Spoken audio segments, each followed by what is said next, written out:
ወዲ ጓደኞቼ እንዴት ናችሁ ሰላም ናችሁ ወይ እንግዲህ ዛሬ አውቶባን ይዤላችሁ መጥቻለሁ አውቶባን ያው እንግዲህ በተለያየ ጊዜ ሳወራው ሰምታችኋል እናንተም ደግሞ በተለያየ ጉዳይ ስትጠይቁኝ የነበረውን ጥያቄ መልሱን ይዤላችሁ መጥቻለሁ ይሄው ምንድነው አውቶባን ላይ በመንወጣበት ሰዓት ፈተናችን ተቃርቧል አውቶባን ላይ ልንወጣ ነው አውቶባንን በምን መልኩ ነው መንዳት ያለብን መስመራችን እንዴት ነው የምንይዘው ትክክለኛው መስመራችን የትኛው ነው ስንቀደም ምንድነው ማድረግ ያለብን ስንቀደም ምንድነው ማድረግ ያለብን አውቶባንን እንፈራዋለን እስቲ ስለዛ ትንሽ በለን አይነት ነገር ጥያቄዎች ቀርበዋል እነሱን ለመመለስ ነው ይሄ ቪዲዮ እዚህ ጋር አንዳንድ ልጆች በቅርቡ ፈተና አለን እና ፈተናችንን ስንነዳ እንዴት ነው ማድረግ ያለብን የትኛው መስመር ነው መያዝ ያለብን አውቶባን ላይ ስንወጣ በምን አይነት ፍጥነት ነው መውጣት ያለብን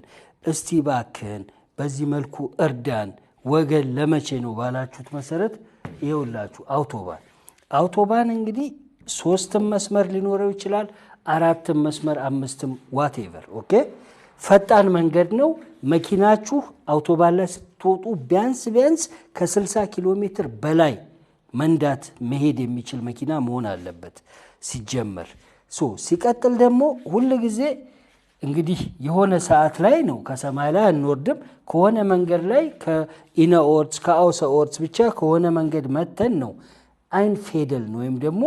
እምንሳለጠው ምንገባው ማለት ነው ወደምንሄድበት መስመር አሁን ይሄ እንደምታዩት ከሆነ አካባቢ መጣችሁ እንበል ልክ ይሄን መስመር ስታዩት ይሄ አይን ፌደሉንግ ስትራይፍ ይባላል ያ ማለት ፈጥነን ስፒዳችንን ከዚህ የሚመጡት መኪኖች በጣም እየፈጠኑ ስለሆነ እነኚህ እየፈጠኑ ስለሆነ የሚመጡት እኛ ከዚህ ስንመጣ ምናልባት በ50 ወይ ደግሞ በ45 ወይ በ60 ከአይመሃል ሊሆን ይችላል እቺን መንገድ የምንይዛት ኩርቬ ላይ ምናምን በጣም መፍጠን ስለማንችል እንደዚህ ብዙ ጊዜ አውቶባን ልገቡ ስትሉ እንደዚህ ይሆናል አይደለ ሻርፕ የሆነ ጠመዝማዛ ነገር ሊያጋጥማችሁ ይችላል ልክ ብቻ ግን ቀጥተኛ መስመር ላይ ስትወጡ አይን ፌደሉንግ ስትራይፍ የሚለው ላይ ስትመጡ በደንብ አድርጋችሁ መተኮስ አለባችሁ ከዛ ደግሞ በመትፈጥኑበት ሰዓት በትክክል መሪያችሁን ይዛችሁ የውስጠኛውን መስታወት በደንብ ያያያችሁ ከውጭና በግራ በኩል ያለው መስታወት ከዚህ መስመር የሚመጡትን በደንብ ለማየት መመልከት ይኖርባችኋል ያንን ያደረጋችሁ at the same time ፍጥነታችሁን በጣም ጨምራችሁ ነው እንግዲህ ልክ የሆነ ቀዳዳ ስታገኙ ልክ ይሄማው እንደዚህ ሄዶ የሆነ ቀዳዳ ስታገኙ ወደዚህ የምትገቡት ይሄ ይቀጥላል ወደዚህ ትገባላችሁ ማለት ነው እንደዛ ስታደርጉ ነው ብዙ ጊዜ ፈተና ላይም ችግር የሚመጣው ፈታኙ ይሄንን አይን ፌደሉንግ ስትራይፍ የሚባለውን በፍጥነት ካልያዛችሁት እሱ ችግር ይፈጠራል ቢያንስ ከ80 እስከ 100 መንዳት አለባችሁ እዚህ ጋር እንደገና ደግሞ እቺ አይን ፌደሉንግ ስትራይፍ አጭርም ልትሆን ትችላለች ስለዚህ ያንን ማሰብ ያስፈልጋል ወይ ደግሞ አንዳንድ ጊዜ መኪኖች እንደዚህ በጣም ብዙ ይደረደሩና እንደዚህ ሽታው ነገር ይፈጥራሉ ማለት ነው እና ከዚህ እናንተ መታችሁ ተወንጭፋችሁ በ80 በ100 ስትነዱ መንገዱ ቶሎ ያልቃል መግቢያ ቀዳዳ ሳታገኙ አቋርጣችሁ መሄድ ደግሞ ከፈተና መውደቅ ነው ያንን አታረጉም ስለዚህ የናንተ ፍጥነት መስጠት የሚወስነው እዚህ በግራ በኩል ግራ መስመር ላይ ኦሬዲ ከዚህ ቀጥ ብለው የሚመጡት መኪኖች ከብዛታቸውና ዘርዘር ከማለታቸው አንፃር ነው የሚወሰነው ማለት ነው ዘርዘር ያሉ ነገር ከሆነ ኦፍ ኮርስ መፍጠን ትችላላችሁ መግቢያ ቀዳዳችሁን አመቻችታችሁ በደንብ የውስጠኛውንና የግራኛውን መስታወት የግራ መስታወት የውስጠኛው መስታወት በውስጠኛው መስታወት ይሄ እንዳለ አካባቢው መታየት ይችላል በግራ መስታወትም በግራ በኩል ከዚህ የሚመጡትን ማየት ይችላልላችሁ መሪያችሁን ደግሞ እንደዚህ መንቀር አታረጉትም ትንሽዬ ነው ነካ አርጋችሁ የምትገቡት ማለት ነው ኦኬ ሌላኛው ነገር ደግሞ ከገባችሁ በኋላ ኦሬዲ እዚህ አንጊ ፌደል ታረጋችሁ ማለት ነው ከገባችሁ በኋላ ደግሞ በቀኝ በኩል ቀኝ መስመራችሁን ብቻ ነው ይዛችሁ መሄድ ያለባችሁ በግራ በኩል ያለውን ይሄንን መኪና በቀኝ በኩል ከቀደማችሁትና ከሄዳችሁ wegen nicht einhalten des Rechtsfahrgebots ትወድቃላችሁ ማለት ነው auf der Autobahn auf der Landstraße ሁሉ ጊዜ Rechtsfahrgebot einhalten አድርጉ ይባላል በቀኛችሁ ነው መሆን ያለባችሁ ገባችሁ አይደል ወሳኙ ነገር ይሄ ነው ስትቀይሩ አንፌድሉንግሽትራይፍ ላይ ያላችሁ ፍጥነት ከዛ ደግሞ መስመራችሁን ይዛችሁ ስትሄዱ ተሳስታችሁ በቀኝ በኩል እንዳትፈጥኑና በግራ በኩል ያለውን እንዳትቀድሙት ይሄንን መቅደም ከፈለጋችሁ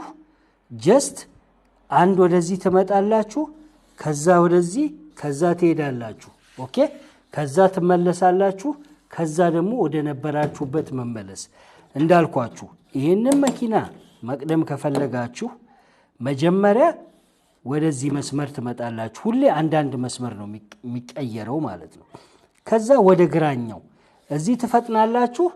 ተሳስታችሁ እዚህ እንዳትቀሩ አደራ እዚህ ከቀየራችሁ በኋላም እዚህ እንዳትቀሩ ማለኛው መስመር ላይ መስመራችሁን አመቻችታችሁ ቼክ አርጋችሁ የውስጥ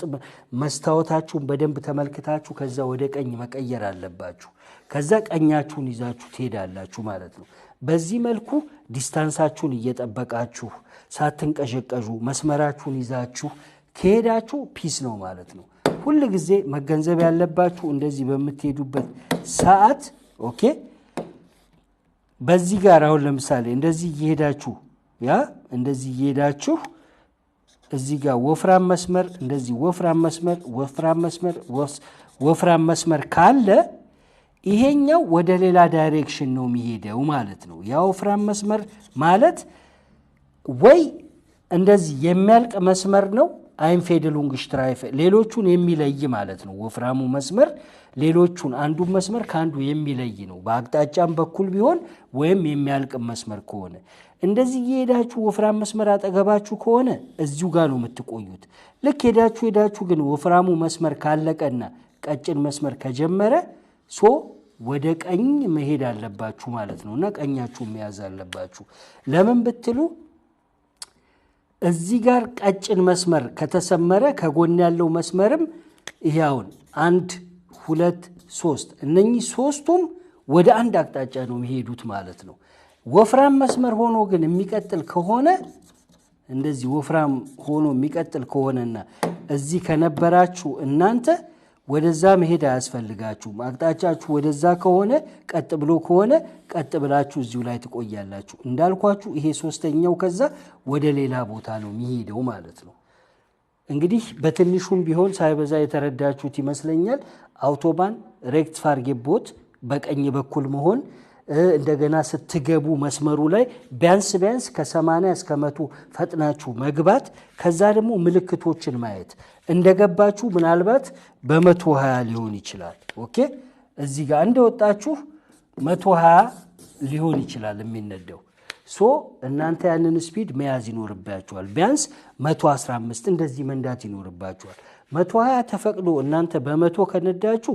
ስቲል ትንሽ ነው ማለት ነው እየነዳችሁ ያላችሁት በዝግታ ነው ማለት ነው 20 ኪሎ ሜትር ማለት አውቶባን ላይ 20 km/h ቬኒገ በጣም ጥሩ ያልሆነ ነገር ነው ስለዚህ ዝግ ካላችሁ ከ5 ኪሎ ሜትር ማክሲማል ከ10 ኪሎ ሜትር ያላነሰ መሆን አለበት ስፒዳችሁን መያዝ ደግሞ ስትቀድሙ መጠንቀቅ ያለባችሁ ከፊት ለፊታችሁ አሁን እዚህ ጋር እየሄዳችሁ የጭነት መኪና ከሆነ የጭነት መኪና ማክሲማል 80 ነው የሚፈቀድለት አውቶባን ላይ ስለዚህ እናንተ 120 ተፈቅዶ በ80 የሚሄድ የጭነት መኪናን ከኋላ እንዳትከተሉ መቅደም አለባችሁ በስነ ስርዓቱ አይታችሁ ከቀደማችሁት በኋላ በውስጠኛው መስታወት የቀደማችሁትን መኪና ሙሉ ለሙሉ ስታዩ ከዛ መልሳችሁ ወደ ቀኝ መስመራችሁን ይዛችሁ ትቀጥላላችሁ ማለት ነው ለዛሬው ያለው ይሄ ነው መልካም ጊዜ ይሁንላችሁ የቀደሙ ልጅ ነኝ እንዳትረሱ